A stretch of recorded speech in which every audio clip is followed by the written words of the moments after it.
Este querubín o querub es una criatura celestial, es una criatura bastante extraña. En otros pasajes, como en Ezequiel, se nos describen un poquito más estas criaturas. Se nos dice que tienen varias alas, tienen 4 alas, tienen 4 rostros, tienen diferentes, tienen patas o pies, pero más parecen patas de buey, ¿verdad? Que como pezuñas de buey. Pero esta es una criatura que va a aparecer en diversos momentos de la Biblia, pero siempre aparece conectado íntimamente con la presencia de Dios. La función de los querubines en la Biblia es siempre señalar el lugar de la presencia de Dios.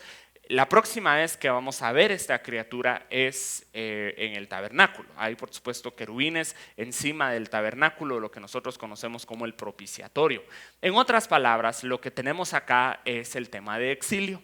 Tenemos la separación de la presencia directa de Dios con los humanos. Tenemos el alejamiento del cielo y la tierra. Recordemos que el Edén debía funcionar como el puente, como el punto de conexión entre el cielo y la tierra. El Edén es donde el cielo y la tierra son uno, pero a causa del pecado, a causa de la caída del hombre, entonces el cielo y la tierra se empiezan a separar. La presencia de Dios y la presencia del hombre se empiezan a separar y el hombre pierde su acceso directo a la presencia de Dios. De ahora en adelante habrá una presencia divina, pero mediada a través de símbolos y a través de ángeles. De ahora en adelante los hombres no podrán acercarse directamente a la presencia de Dios. Más adelante, cuando tenemos el tabernáculo, tenemos la misma situación. Tenemos la presencia de Dios, pero a través de mediadores, a través de sacerdotes, a través de sacrificios, a través de los mismos querubines que aparecen en este momento.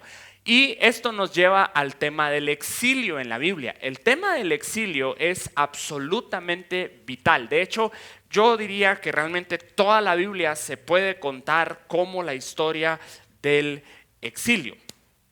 Y este es el primer exilio de la humanidad. Adán y Eva son expulsados del huerto del Edén, pero vamos a ver subsecuentemente muchos otros exilios. Por ejemplo, más adelante Abraham resulta siendo sacado de Babilonia, pero resulta no en la tierra prometida, sino resulta en Egipto. Tenemos otra vez esta idea de Abraham siendo expulsado. Y más adelante también José es llevado cautivo o exiliado a Egipto. Y esta historia que comienza en Génesis 2 y 3, su culminación de hecho está en Génesis 11. Donde se construye la Torre de Babel. La Torre de Babel es muy importante porque la Torre de Babel es el acto de fundación del reino de Babilonia. Y el exilio a Babilonia es un tema súper importante. A causa del pecado, a causa de la caída, eventualmente los descendientes de estos humanos, el pueblo escogido de Dios, que es Israel, resulta exiliado en Babilonia. Pero hay algo que es muy importante que hay que entender al respecto de este tema, y es que el retorno de los exiliados a Jerusalén en la época de Esdras y Nehemías no resuelve el exilio. Las promesas que los profetas hacen, porque si usted lee en todos los libros proféticos, están llenos de promesas. Yo los volveré a traer, dice el Señor, yo los depositaré. Hay una promesa hermosa en Isaías, donde dice, yo he dado a Egipto y a Cus y a Etiopía por ti, dice, y yo le diré al norte, dame aquí, y al sur, no retengas, dame a mi pueblo, devuélvelos. Están regresando del exilio, pero lo que hay que entender es que cuando ellos regresan en ese sentido bajo Ciro, en Esdras y Nehemías, nadie consideraba que el exilio había terminado. Cuando ellos regresan, ellos no dicen, ya, regresamos, se cumplió el exilio. No sucede así. Y usted lo puede ver porque cuando Esdras y Nehemías dedican el otro templo, el que se suponía que era el reemplazo al templo de Salomón, los ancianos que vieron la gloria del templo de Salomón se echan a llorar. Porque el exilio no ha sido resuelto. No, Dios no ha perdonado el pecado del pueblo.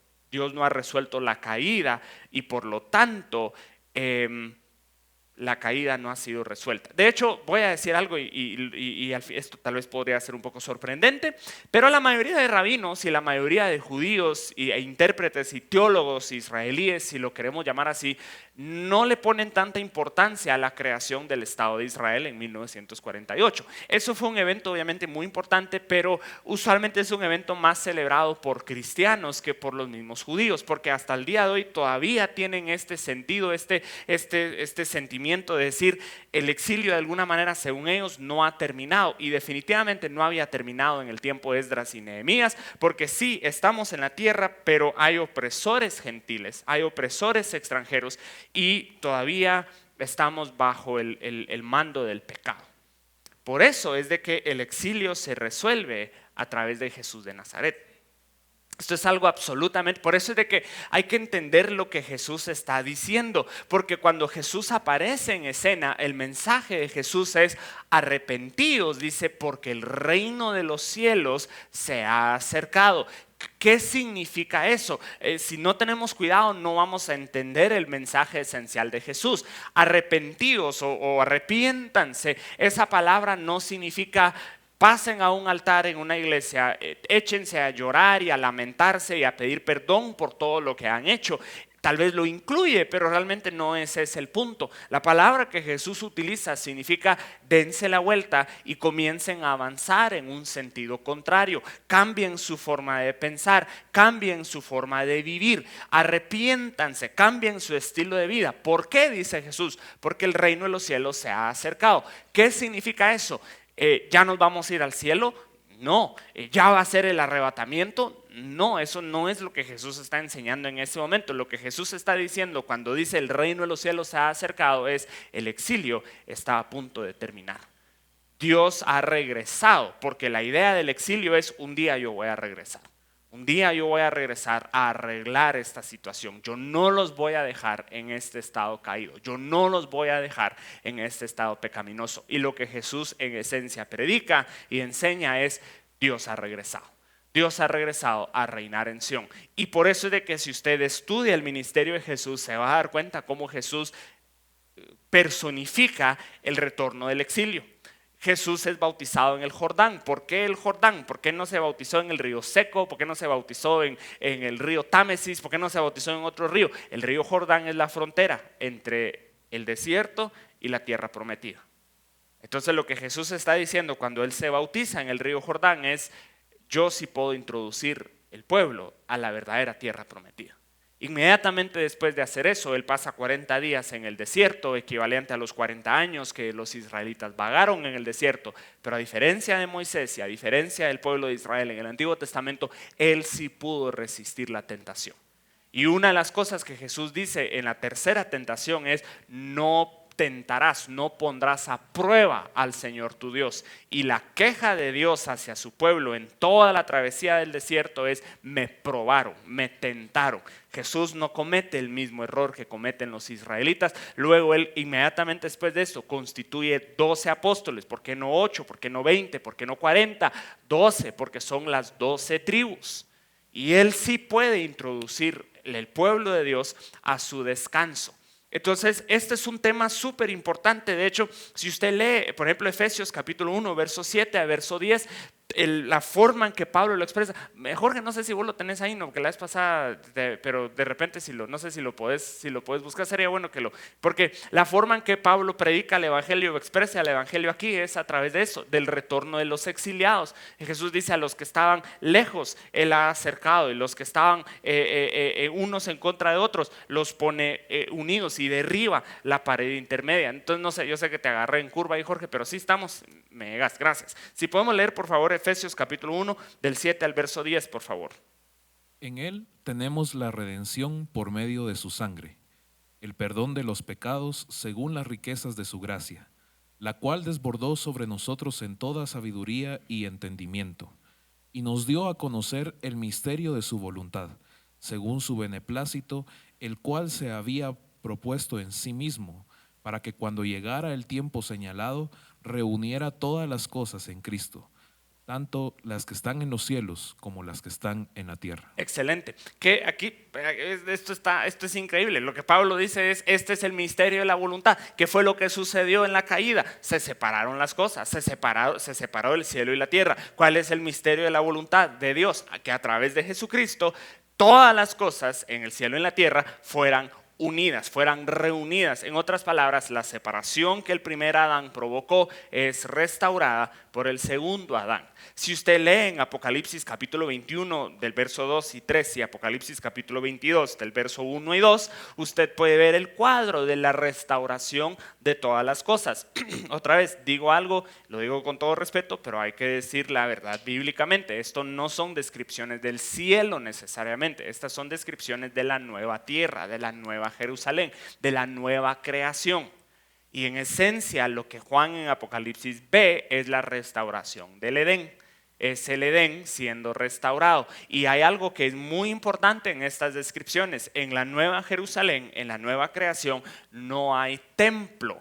¿Y por qué no hay templo? Es muy importante que no haya templo. No hay templo porque el templo era el único punto de conexión entre el cielo y la tierra cuando estaban separados. Pero como en la restauración y en la redención de todas las cosas, ya no hay necesidad de templo, porque ya todo es hecho uno. Entonces el cielo y la tierra se vuelven a unir.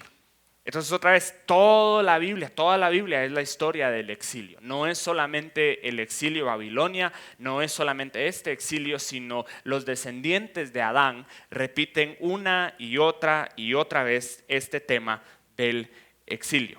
La semana pasada nosotros terminamos, la verdad es que no logramos entrar mucho a esto y yo podría, me encantaría ahondar mucho más en esto, pero mejor sigamos avanzando un poquito porque no es una serie sobre el exilio, es una serie sobre Génesis. Pero vemos una vez más cómo todas las doctrinas fundamentales de la Biblia están acá en estos capítulos. La semana pasada hablamos un poco acerca de las diferentes voces, de la importancia de escuchar la voz correcta. Hablamos de cómo el pecado de Adán y de Eva fue en esencia escuchar la voz equivocada y cómo Dios le ha pedido a su pueblo en toda la historia escuchar su voz, escuchar la voz correcta. Aún en la creación buena y correcta y pura de Dios hay voces equivocadas y la responsabilidad siempre está sobre el pueblo de poder escuchar la voz correcta. La responsabilidad estaba sobre Adán y Eva de escuchar solamente la voz de Dios. En Deuteronomio leemos cómo está la responsabilidad sobre el pueblo de Dios de escuchar a los verdaderos profetas y no a los falsos profetas. En Hechos capítulo 17, verso 11, el autor de Hechos, Lucas, felicita a los judíos de Berea porque no se tragan todo lo que Pablo les enseñó, sino que van a comparar la enseñanza de Pablo con la Escritura. En otras palabras, ellos estaban escuchando la voz correcta. Y hasta el día de hoy nosotros también seguimos teniendo la misma responsabilidad de escuchar la voz correcta. No las voces que están a nuestro alrededor, ni siquiera todas las voces que nos dicen, así dice el Señor, o yo estoy hablando de parte de Dios. Es interesante porque, y el Nuevo Testamento recalca esto, la responsabilidad de discernir si un profeta es falso o no está más sobre la congregación que sobre el profeta. Es muy interesante. Porque el libro de Primera de Juan sí dice que debemos probar los espíritus, dice hijitos. En otras palabras, la iglesia debe probar los espíritus porque no todos los espíritus vienen de Dios. Por supuesto, los que se llaman profetas deben también tener discernimiento y el corazón en el lugar correcto para asegurarse que están hablando de parte de Dios. Pero es muy interesante cómo la responsabilidad, la parte principal de la responsabilidad no está necesariamente sobre los profetas, está sobre la congregación, sobre la iglesia. No estoy justificando cuando un profeta da una profecía que no viene de parte de Dios y engaña a alguien. Pero la Biblia sí coloca la responsabilidad sobre las personas, sobre nosotros como pueblo de Dios, de discernir, de juzgar, de no solamente decir, como dijo el Señor, dijo el profeta, entonces démosle, sino de discernir y de juzgar conforme a la palabra. Muy bien, entonces vamos a avanzar un poquito más y avancemos un poco hasta el primer asesino. Ya hablamos un poco acerca del exilio y entonces hablemos un poco acerca del primer asesino. Entonces, si podemos avanzar un poquito más en la presentación, ahí está la diapositiva, ahí estamos, excelente. Ok, otra vez, lo primero que nos tenemos que preguntar, como en cualquier texto, en cualquier pasaje, es ¿dónde estamos? No estamos en una situación muy buena, ¿verdad? Tenemos a estas primeras dos personas que metieron la pata con este animal que es muy sabio, muy astuto, han sido expulsados del huerto y entonces la pregunta sería, ¿qué va a suceder? Lo primero que sucede en Génesis 4 es que Eva tiene un hijo. Y al principio podríamos decir, oh, qué bueno, estamos avanzando. Tenemos esperanza porque tenemos un descendiente de esta primera pareja. A primera vista, la historia de Génesis 4 nos podría dar esperanza para las siguientes generaciones, pero el resto del Antiguo Testamento se va a encargar de aplastar esas esperanzas. Caín sale chueco, Abel no dura mucho tiempo y los descendientes de Caín terminan, vamos de mal en peor, en una espiral descendiente que termina en Génesis 6, cuando Dios mira y dice, la intención del hombre es de continuo hacia el mal. Entonces, el resto del Antiguo Testamento se encarga de aplastar esas esperanzas. Lo primero que nos habla Génesis 4 es de algo muy interesante. Dice que Adán conoció a Eva y ella concibió, ella quedó embarazada. En otras palabras, tenemos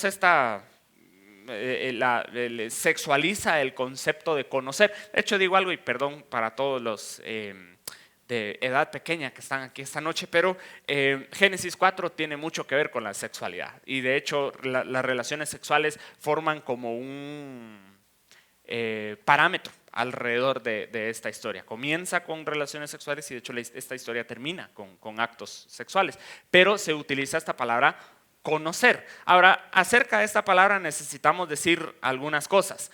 Obviamente, para comenzar, esto en la literatura se llama un eufemismo, ¿verdad? Un eufemismo. Un eufemismo es cuando nosotros hablamos de un concepto que resulta un poco difícil de hablar en la cultura normal, en la sociedad correcta, y entonces inventamos una palabra más apropiada para no tener que decir la palabra que, según nosotros, no es muy correcta. Entonces, cuando la Biblia habla de conocer, no está hablando que Adán le fue a preguntar a Eva, ¿qué tal? Yo soy Adán, ¿verdad? Vienes aquí muy seguido, ¿verdad? Entonces obviamente no está hablando de eso, ¿verdad? Sino que está hablando de que tuvieron relaciones sexuales. La cultura guatemalteca está llena de eufemismos. A nosotros nos da mucha pena hablar de muchos temas y entonces por lo tanto nosotros estamos llenos de eufemismos. Por ejemplo, nosotros no decimos pobre, decimos humilde, ¿verdad? Es que la persona es muy humilde, decimos nosotros, porque nos da pena usar la palabra pobre. No es humilde, es más arrogante que Lucifer, pero es pobre.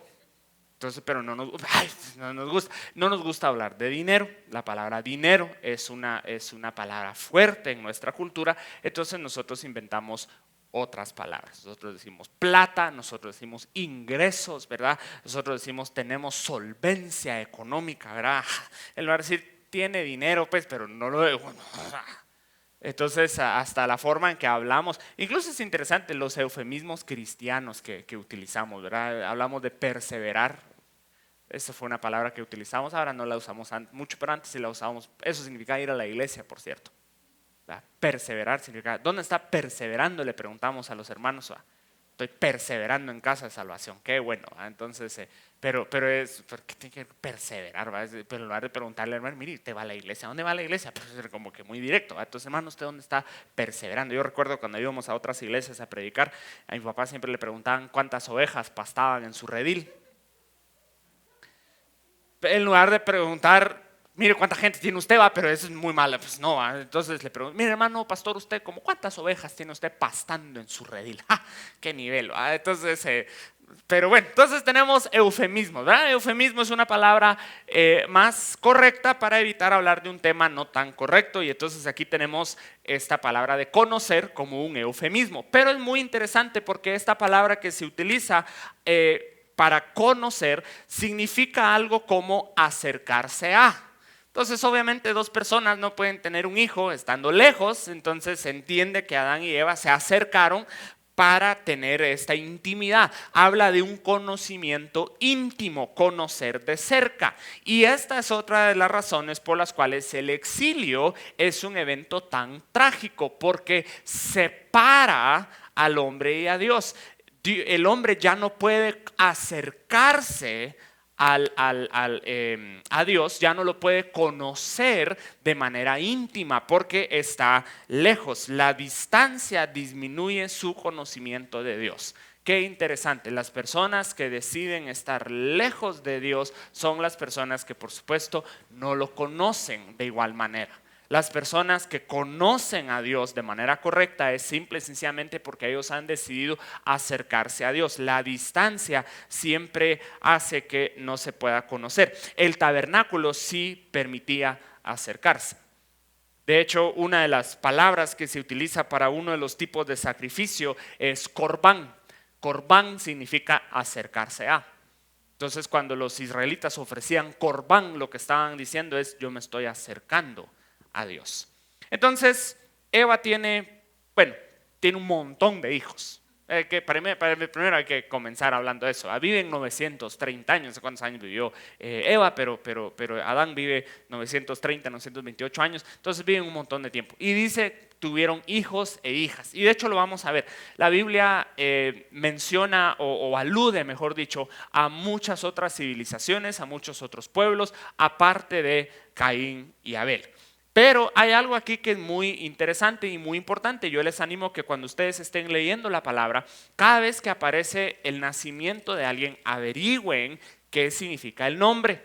Porque los significados de los nombres en la cultura judía es muy importante. Los israelitas no le ponían el nombre de su papá a su hijo solo porque estaba bonito el nombre, ¿verdad? Y no era simplemente que se escucha bien, ¿verdad? Por supuesto, yo espero que usted también, si usted va a tener un hijo, por favor, averigüe bien cuál es el significado del nombre, ¿verdad? Porque nos hemos topado, yo escuché a una señora que se llamaba Blasfemia, imagínense, ¿va? Yo escuchaba a personas que se llaman Dalila, ¿verdad? Eso no es un,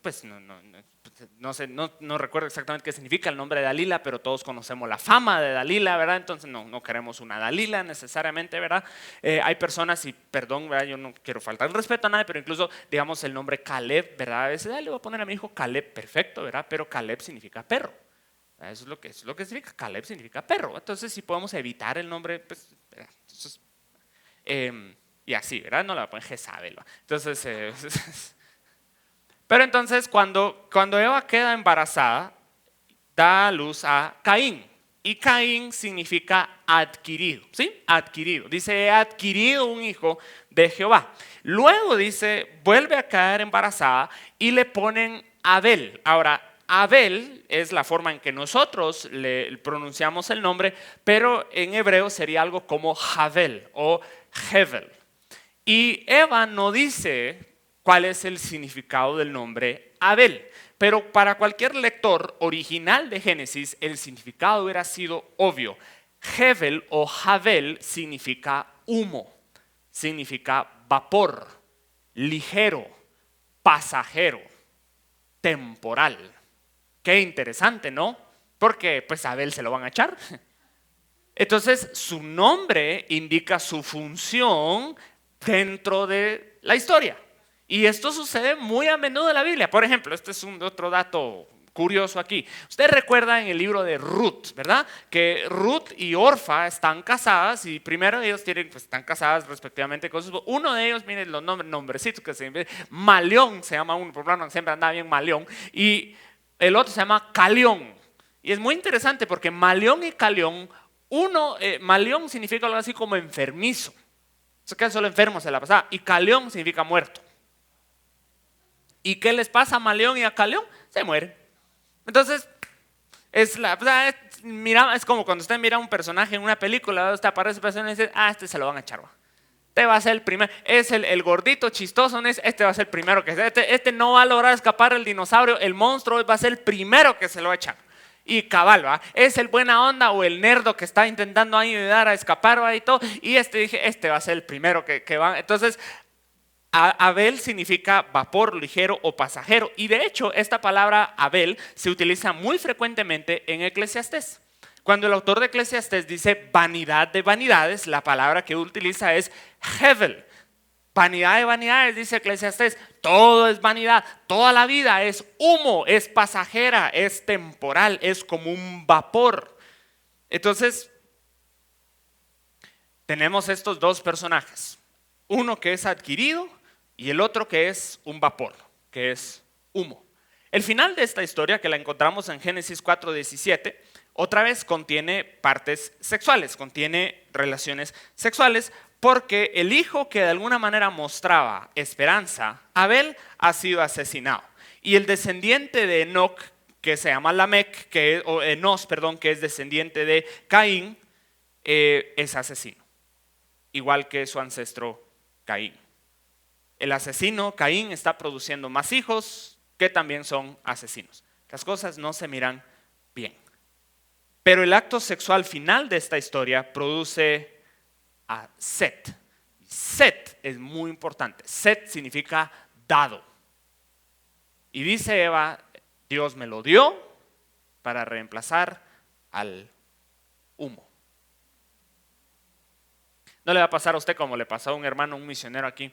Hace muchos años había un misionero de Estados Unidos que vino aquí a Guatemala y se enamoró de una guatemalteca. Y se casó, se iba a casar con la guatemalteca. El problema era que el español no era su fuerte, pero él quería que la ceremonia y todo fuera en español. Entonces, cuando el predicador le dijo, repita después de mí, seremos uno, él dijo, seremos humo.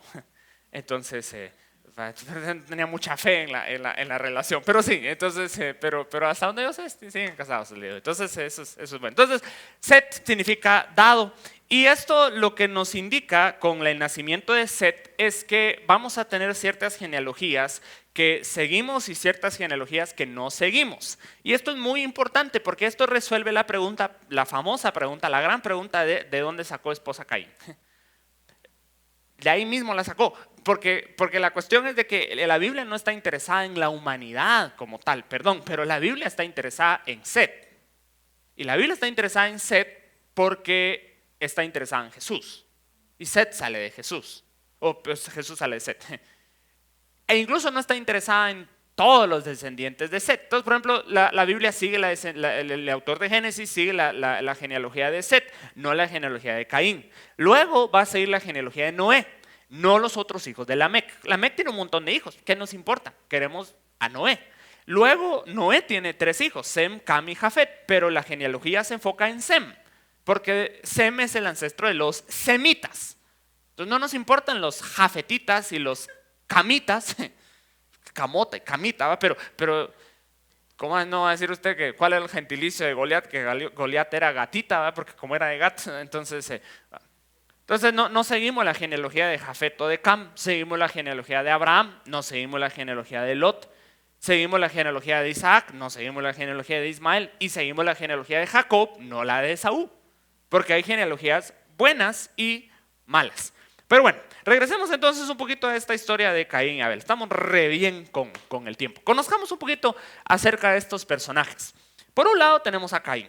Caín labra la tierra, es agricultor. Esto tiene mucho sentido porque su papá también era agricultor. Parte de la maldición en Génesis 3 es labrar la tierra y que la tierra produzca espinos y cardos, etc. Entonces Adán se dedica a labrar la tierra. Podemos imaginarnos de dónde Caín sacó sus habilidades para, si se le acompañaba a su papá a la finca todos los días, ahí al campo, a ver eso, y entonces él labra la tierra. Abel hace algo radicalmente diferente y muy extraño.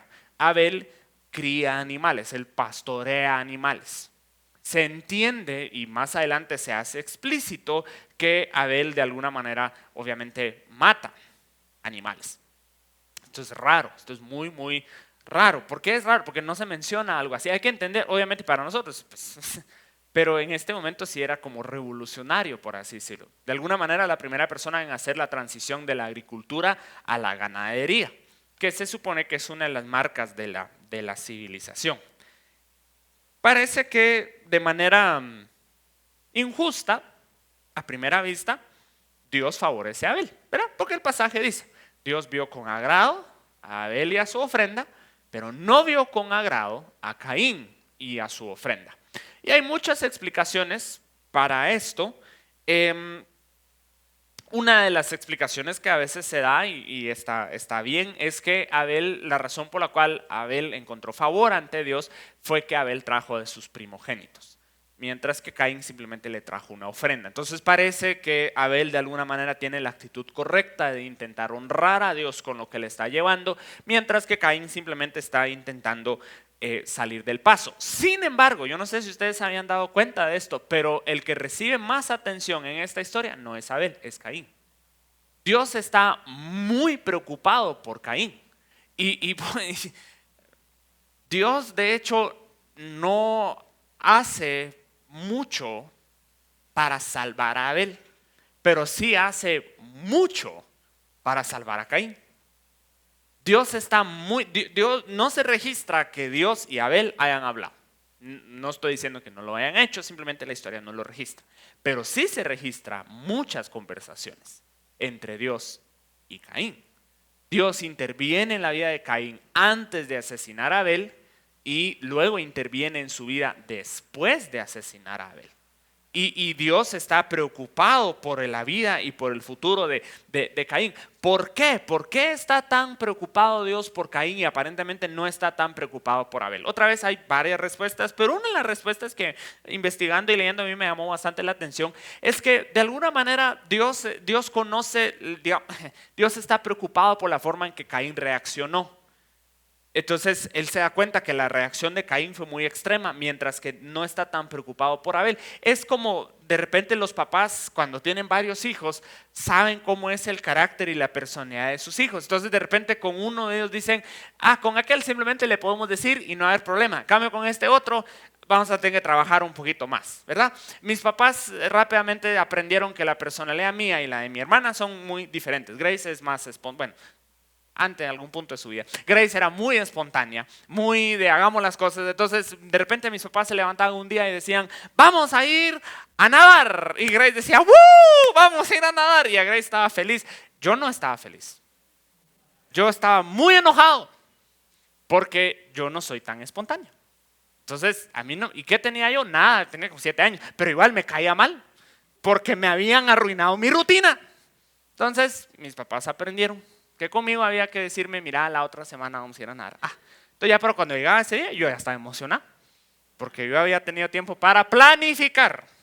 Cambio a Grace, sí se le podía decir las cosas de un día para otro, y Grace, ¡woo! Grace, ¿qué te pasó? No, sí, no. Entonces, de alguna manera la lógica o la explicación detrás de esto es de que Dios trata de manera diferente, porque la relación es diferente, la personalidad es diferente, la reacción es diferente. Entonces Dios sabe que Él va a tener que tratar de cierta manera con Caín y no tiene que tratar de la misma manera con Abel. Y Caín se topa con un Dios que se preocupa por la vida y la justicia. Recordemos que en este contexto, en el antiguo Medio Oriente, las deidades de la época solo les interesan los ciclos de la naturaleza. Están preocupados por la siembra y la cosecha, están preocupados por el ciclo de reproducción humana, están preocupados por la guerra y por la paz, entre comillas, y la única responsabilidad de la humanidad es apaciguar a los dioses a través de sus ofrendas. Pero el Dios con el que se topa Caín es un Dios que le importa más la vida de Abel que aún la ofrenda de Abel. Entonces este Dios, el Dios con el que se topa Caín, no solo está preocupado por la siembra y la cosecha, no solo está preocupado con que los humanos cumplan, está preocupado por la vida. Entonces confronta a Caín y es muy interesante cómo Dios muestra misericordia con Caín antes y después. Antes porque se le aparece antes a Caín y le dice, hey, yo sé lo que estás pensando hacer, el pecado está a la puerta. Ten cuidado, el pecado está a la puerta. Estás a punto de cometer el mismo error que cometieron tus papás, de no escucharme a mí. Te lo estoy poniendo aquí con frijolitos y maicitos. He aquí yo pongo delante de ti la vida y la muerte, en esencia lo que le está diciendo. Dice, el pecado está a la puerta, dice, pero si tú quieres, dice, tú lo dominarás. En otras palabras, el pecado no te domina a ti. Tú no tienes por qué ceder ante el pecado. Tú sí puedes decir no. Y de una vez te estoy advirtiendo lo que va a suceder. Entonces, esta parte nos enseña que la creación o la estructura del universo, es buena. La estructura del universo es buena. Todo lo que Dios hizo es bueno en gran manera. Pero todas las cosas del universo pueden ser mal dirigidas. Las cosas que Dios creó para el bien pueden ser utilizadas para la maldad. Y entonces puse aquí algunos ejemplos. Entonces, por ejemplo, tengo aquí, a ver si aparece el nombre fuerte que puse ahí. Ahí debería estarla. No, no soy yo. Gracias, ahí estamos. Perdón, una foto que me tomó en la tarde. Pero bueno, no creo yo. La misma fuerza que Caín podría utilizar para labrar la tierra y producir alimento y cosecha y cosas buenas, la va a utilizar para matar a Abel. La misma fuerza, mal dirigida. Y por eso es de que mire cómo es eso, que hoy día estamos llenos de muchas situaciones que no son malas, pero se pueden dirigir de manera correcta o incorrecta. Y el reto del cristianismo no es tanto eso es del diablo, sino más es cómo voy a utilizar esto.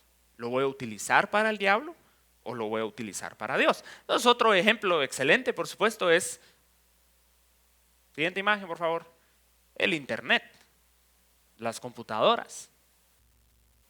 Qué bendición, ¿no? El internet es del diablo, hay muchos cristianos que todavía lo piensan. Hay muchas iglesias que cuando comenzó la pandemia, hay muchas iglesias que se rehusaron a utilizar los medios porque eso es... Yo le aseguro, pues, bueno, no le puedo asegurar, pero estoy 90% seguro que si Pablo hubiera estado vivo hoy día, él estuviera en Facebook. Estuviera en Zoom, estuviera en Instagram, de repente hasta hubiera estado en TikTok, imagínense ustedes, siguiendo ahí Apóstol Pablo Official, ¿va? Aquí en Tesalónica, o sea, no sé, ¿va? Aquí con Tito, ¿va? Entonces, porque Pablo hubiera visto esto, hubiera dicho, o sea que yo puedo predicar en todo el mundo en 30 segundos, o sea que no tengo que ir a naufragar, no tengo que pasar por Malta, no tengo que hacer tantas cosas, no, desde mi garage ahí dejando de hacer mis carpas me puedo tomar mi descanso. Un devocional que es Romanos 1 y ¡pum! Lo mira todo el mundo. Pablo hubiera estado fascinado. Entonces no es tanto esto es del diablo, sino el mismo internet que se puede utilizar para predicar la palabra de Dios se puede utilizar para intercambiar imágenes pornográficas, para traficar humanos, para vender droga, para hacer todo tipo de cosas. El mismo internet, la misma compu, la misma persona, si usted quiere. Entonces no es el internet, sino que la estructura del universo es buena, pero se puede utilizar de manera incorrecta. Y por supuesto, el dinero. El dinero es solamente una herramienta. El dinero no es del diablo. Es que la riqueza es la raíz de todos los males. El dinero es la raíz de todos los males. El amor a la riqueza, al dinero, es la raíz de todos los males. Ni siquiera uno tiene que tener mucho dinero para amarlo. Yo puedo tener 5 quetzales y amar y adorar esos 5 quetzales. Hay gente que son más pobres que saben ni qué y adoran el dinero. Entonces, el dinero es una herramienta y miren, todo es dinero. Nada es gratis. Nada es gratis. Bien, hermano, cuando yo voy a un restaurante dicen esta agua pura es cortesía de la casa. No. ¿Por qué creen ustedes que le cobran 55 quetzales por una naranjada con soda? ¿Tan caras están las naranjas? No, le están cobrando ese pan, esa mantequilla que le pasan, ¿verdad? Que tampoco como que le pasen mucho pan, tampoco con su panito, así todo. Cortesía de la casa no es muy cortés, que digamos.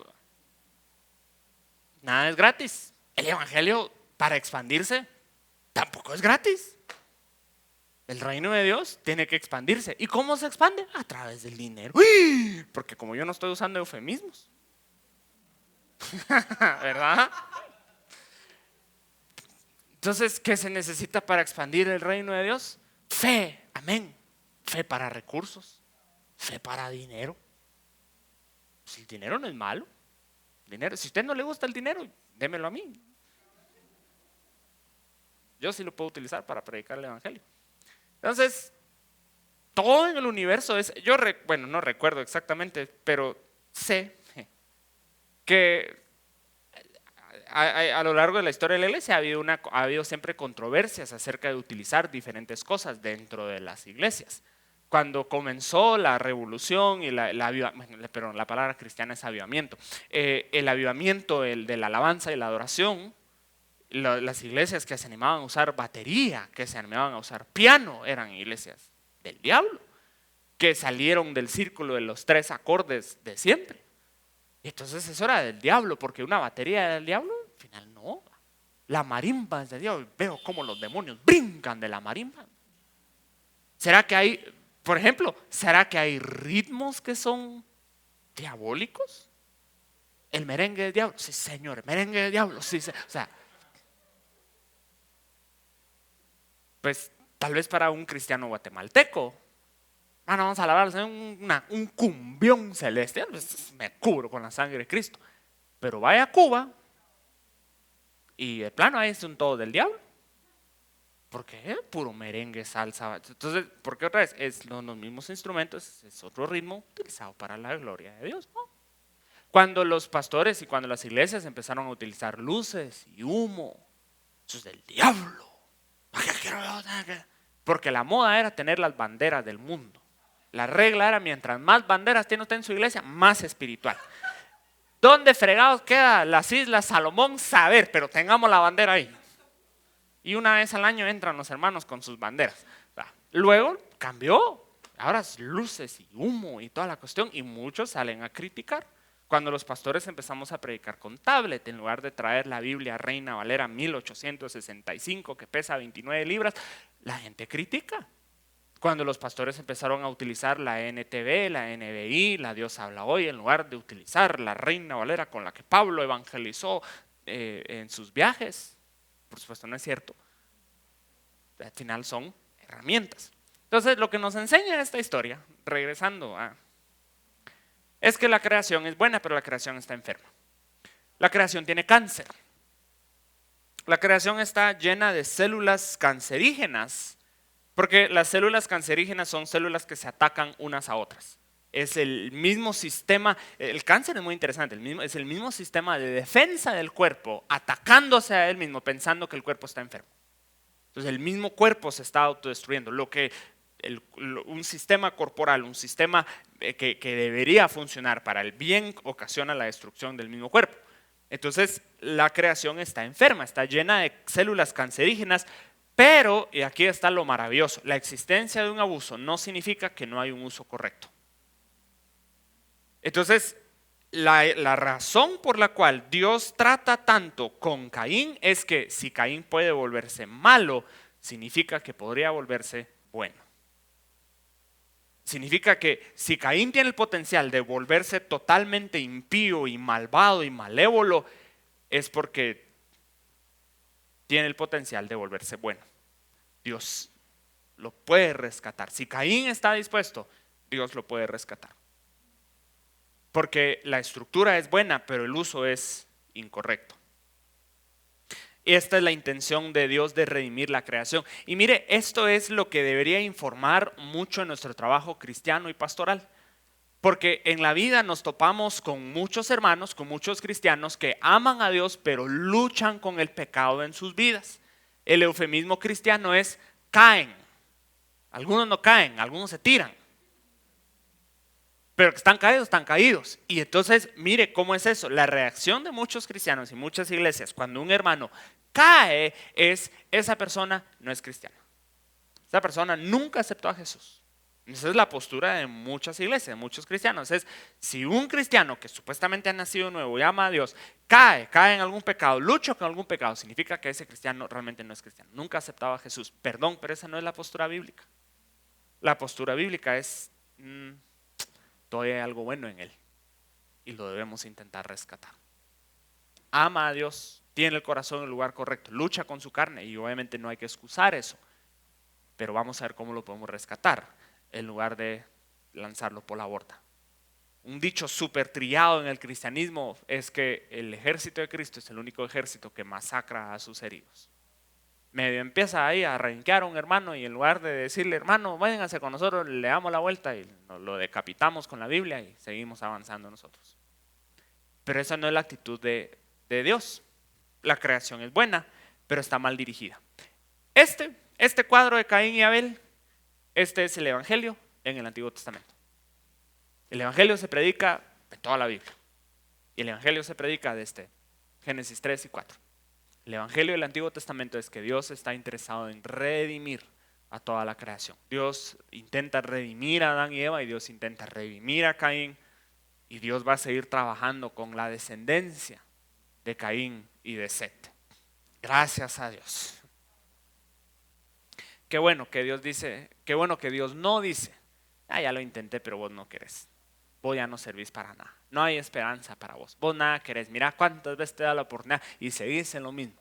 Qué bueno que Dios no hace eso, porque todos nosotros hemos hecho eso en algún punto, de necesitar una segunda oportunidad, y una tercera y una cuarta.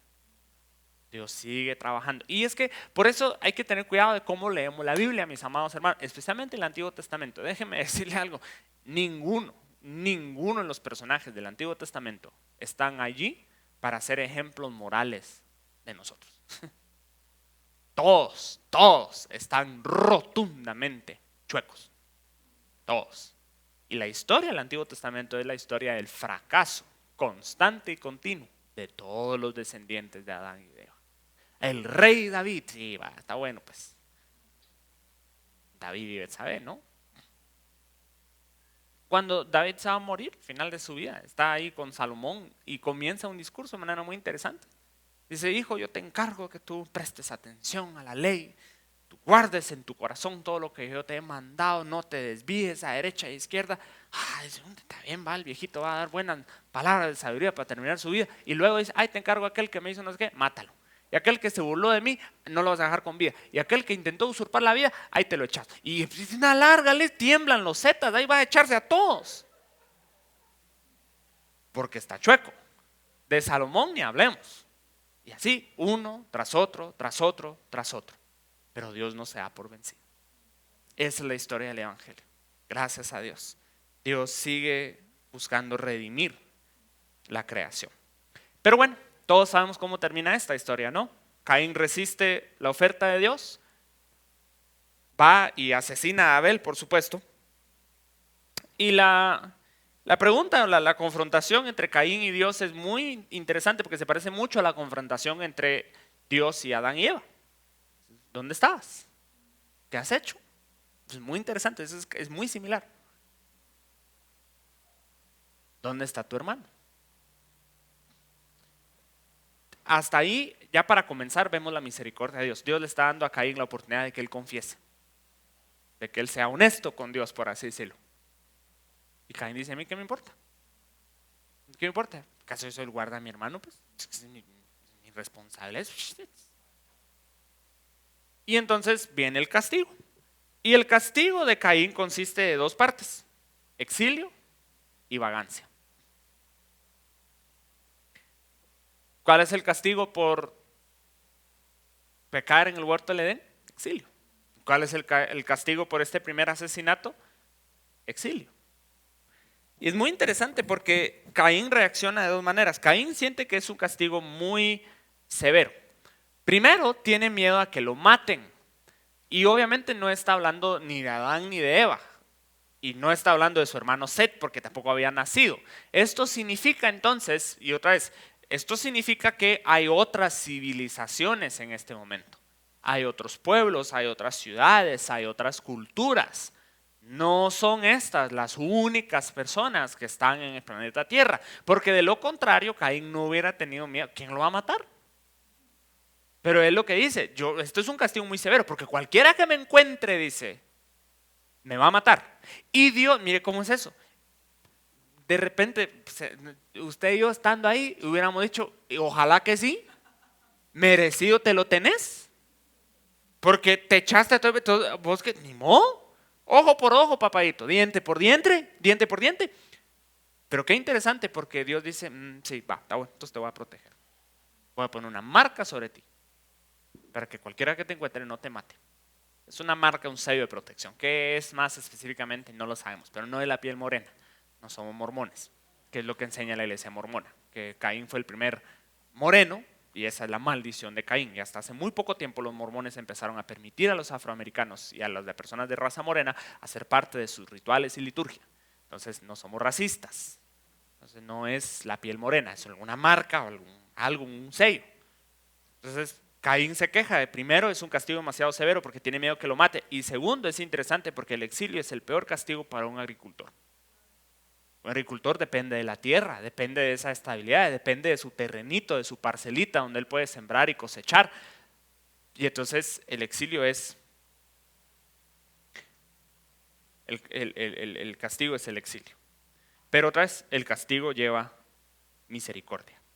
No es ojo por ojo, ojo por ojo. Es muy interesante cómo Dios trata con este principio de misericordia en toda la Biblia.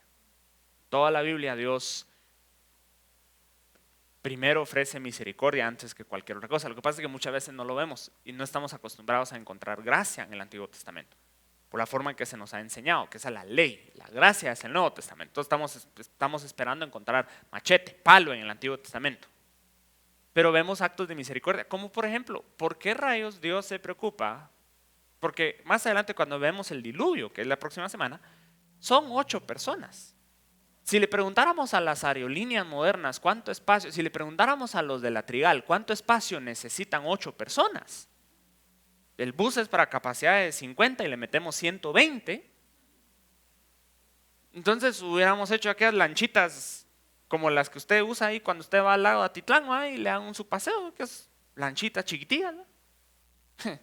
No le va a pasar a usted una vez, hace alguno, no recuerdo exactamente, fue un poquito antes de la pandemia, sí, que hubo un accidente en el lado de Atitlán, que una lancha se dio vuelta, ¿verdad? Y creo que algunas personas fallecieron, lamentablemente. Poco tiempo después de eso yo estaba en Sololá, en Panajachel, y entonces me acerqué ahí a ver el lago y todo, porque obviamente es muy bonito. Entonces se acercó uno de los lancheros, ¿verdad? Para ver que aquí nomás, entonces me dijo, a dar un paseo y que no sé qué, aquí nomásito vamos a ir a dar vuelta. Él estaba hablando de dar vuelta, sí, ¿verdad? Pero la ironía fue un poquito, así como que no me subí. Entonces son 8 personas. ¿Cuánta gente, cuánto espacio necesitamos para 8 personas? Pero Dios les manda a construir un barcote enorme porque Dios está interesado en salvar a los animales. ¿Por qué? A Dios le gustan los animales. A Dios le gusta su creación. Dios no solo dice, a ver, ¿qué me importa? ¿Qué nombre? Con que, pero ¿cómo es eso? Dios no le dice a Noé con que sus espíritus sean salvos. En todo caso, entonces los hubiera dejado en el diluvio más rápido. Ustedes solo aguanten la respiración, muchachos. Cuando ustedes sientan, ya van a estar aquí conmigo. Dios no le dice eso. Entonces, eso me dice a mí que Dios no piensa de la misma manera en que piensan muchos cristianos modernos. ¿Qué me importa el mundo? ¿Qué me importa lo que está pasando? ¿Qué me importa el medio ambiente? ¿Qué me importa la preservación de los recursos naturales? ¿Qué me importa el bienestar de la gente? A mí lo que me importa es el espíritu. Con que el espíritu esté bien, hermano, ahí que si tiene hambre, tiene para pagar la renta, eso no es nuestro problema. ¿Qué me importa el cuidado del cuerpo? El espíritu, porque el ejercicio corporal para poco aprovecha, dijo Pablo. Entonces, Dios no piensa como nosotros, porque Dios no le dijo a Noé, me importa solo tu espíritu, quiero que tú estés conmigo. Le dijo, quédate acá, yo te necesito acá, necesito que te subas a este barco. Pero no solamente vas a ser tú y tu familia, van a ser mis animales, porque a mí me gustan mis animales, yo los creé, ellos no tienen la culpa, ellos no comieron nada allá en el huerto del Edén, entonces ellos no merecen morir porque vos y los tuyos metieron la pata, entonces los voy a salvar. Es misericordia. Abraham negociando con Dios por la destrucción de Lot, como que estuvieran comprando una libra de tomates en el mercado. ¿A cuántos justos me lo deja? 50, va 45, llévelo pues, va 45 pesos.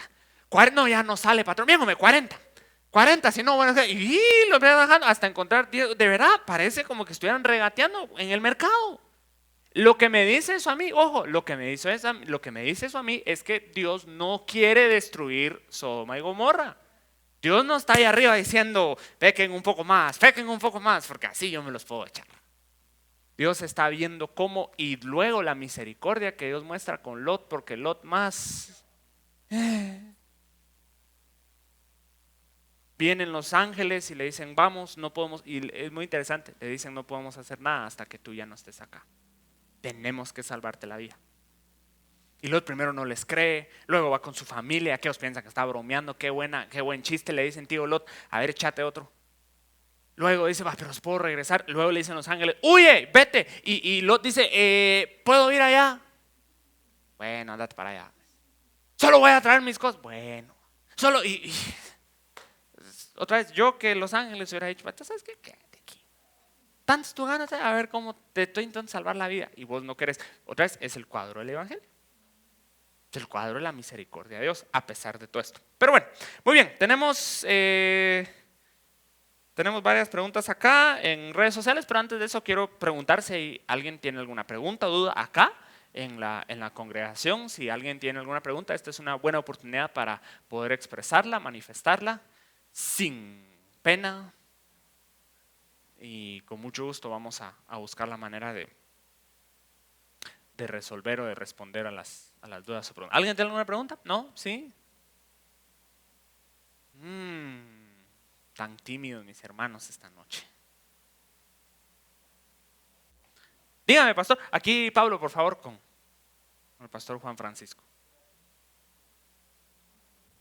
En algún momento se nos había enseñado que la ofrenda de Caín y Abel había diferido porque los sacrificios que Dios pedía eran de sangre.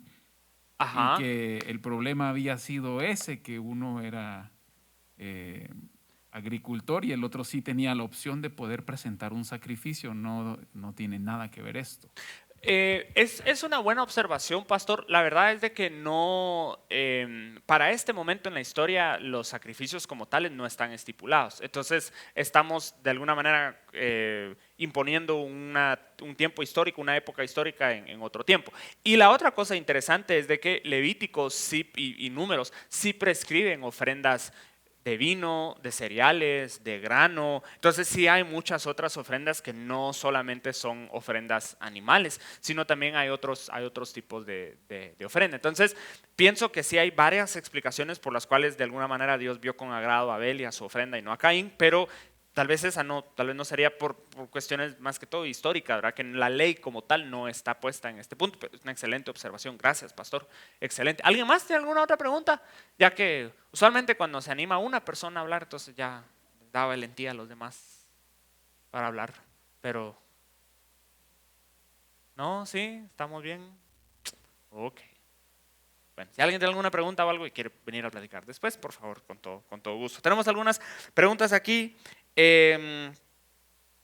Flor Díaz dice: ¿por qué antes se podían casar entre hermanos, padres e hijas y no era visto como pecado? Al igual que el estar ebrio, yo noto como que si fuera algo normal en ese tiempo. Bueno, es una buena pregunta, Flor, gracias por esa pregunta. La verdad es de que creo que hay varias cosas que están sucediendo. Una es que los efectos de la caída no se notaban tanto como ahora y por lo tanto seguramente no habían tantos problemas genéticos a la hora de que los familiares se casaran. La otra cosa que también hay que recordar es de que hay muchas cosas que la Biblia permite pero no necesariamente aprueba, especialmente en el Antiguo Testamento. Entonces, por ejemplo, hay muchos casos de personas que tienen más de una esposa en el Antiguo Testamento. Sin embargo, Génesis 2 sí es claro en decir que, por lo tanto, dejará el hombre a su padre y a su madre y se unirá a su mujer, no dice a sus mujeres. Entonces, a pesar de que la poligamia era algo culturalmente aceptado, eso no significa que la Biblia necesariamente lo aprueba. Igualmente el estado de ebriedad.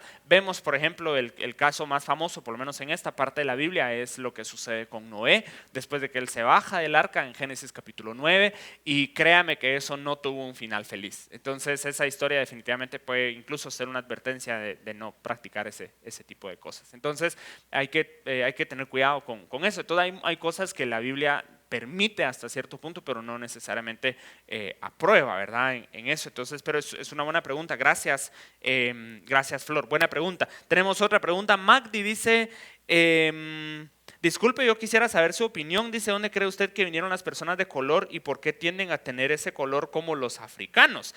Ok, Magdi, es una buena pregunta. Otra vez, la civilización se va esparciendo a lo largo de la historia, digamos, y entonces, de hecho, hay civilizaciones muy, muy tempranas que ocurren en África, en ese sentido, y tenemos de los descendientes de Noé que eventualmente se van esparciendo.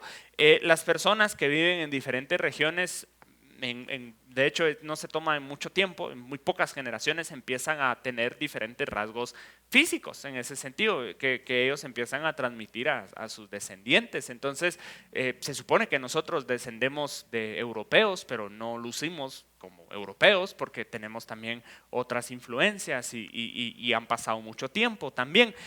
Otras cuestiones que varios lugares genéticos, varios lugares geográficos también tienen lugares genéticos. Entonces, por ejemplo, en los lugares de África y lugares así tiende a haber mucho calor y de hecho la piel morena en muchos casos ayuda a este tipo de cosas. La piel blanca se quema muy rápidamente, entonces de hecho hay estudios científicos que sugieren que esta podría ser una de las razones por las cuales sucede esto. En cambio, la piel muy blanca, por ejemplo, de los países nórdicos o escandinavos, es mejor para sobrevivir en bajas temperaturas. Entonces es muy interesante cómo suceden ese tipo de cosas genéticamente. Por ejemplo, esto es otra vez, solo son cosas que van sucediendo. La intolerancia a la lactosa, por ejemplo, es algo que tienen mucho personas principalmente en América Latina y en África, pero es un gen.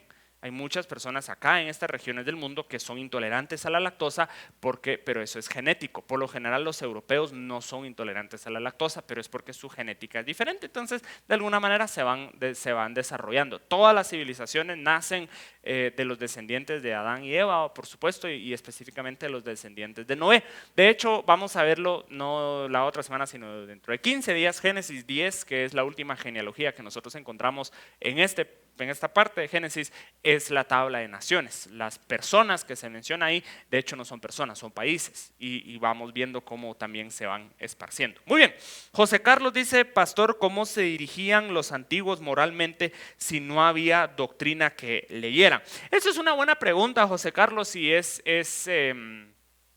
fuente de bastante especulación hasta cierto punto. Génesis capítulo 4 dice que empezaron a buscar al Señor y parece que sí había contacto, digamos, entre Dios y las personas, digamos, Dios le habla a estas personas y otra vez parte de la imagen de Dios también tiene que ver con esta moralidad que de alguna manera ellos tienen, y de vez en cuando Dios sí prescribe ciertos reglamentos. Por ejemplo, en Génesis 9, cuando Noé se baja del arca, Dios le prescribe ciertos mandamientos a Noé. Luego Dios trata con Abraham, ¿verdad? Y se entiende que de alguna manera Abraham transmite estas enseñanzas a sus descendientes. Lo que hay que entender especialmente de la cultura judía y de las culturas del Medio Oriente, al igual que muchas culturas antiguas, es de que son culturas orales, es decir, ellos no transmiten por lo general su conocimiento a través de fuentes escritas, sino a través de fuentes orales, y para ellos eso es muy, muy, muy importante, y por lo tanto ellos valoran mucho el memorizar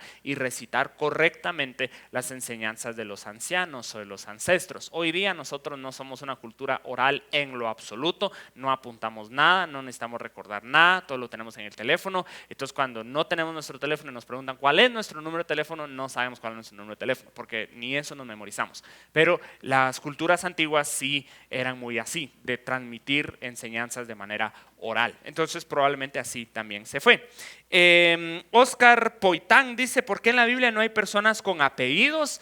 Lo que sucede, Oscar, es que los apellidos, especialmente los apellidos modernos, tienen un origen relativamente reciente. Estamos hablando en los últimos entre 300 a 500 años. Lo que usualmente sucedía, o lo que ha sucedido durante mucho tiempo, es que se utilizan gentilicios como, por ejemplo, lugares o nombres de lugares de origen. Entonces, por ejemplo, tenemos Jesús de Nazaret, por ejemplo, o Saulo de Tarso. Entonces, no es que Pablo estaba casado con una persona que era de apellido Tarso, entonces él era de Tarso, ¿verdad? Entonces sino es que él viene de Tarso, ¿verdad? Entonces Jesús es de Nazaret. Entonces tenemos ese tipo de situaciones, y hasta el día de hoy todavía tenemos muchos apellidos que son así. Por ejemplo, tenemos el apellido León, por ejemplo, ¿verdad? León es porque el origen del apellido es León. Entonces tenemos ese tipo de León en España, ¿verdad? Tenemos como Granados, por ejemplo, tenemos Castillo, que viene de Castilla, y diferentes cosas así. Luego se empezaron a conocer personas a través de sus profesiones, de lo que ellos se dedicaban a hacer. Entonces tenemos apellidos como Zapatero, por ejemplo, o Herrera, porque se dedicaban a la herrería. Entonces eran porque así es como se identificaban. Y por último, tenemos otra categoría de apellidos, por lo menos en español, donde significa hijo de. Y la forma de determinar esto es que los apellidos terminan con EZ-U-O-Z. Entonces, Pérez es hijo de Pérez, Fernández es hijo de Fernando, Muñoz es hijo de Muño, y así sucesivamente. Entonces, por eso no se habían inventado en ese tiempo. Entonces, perdón.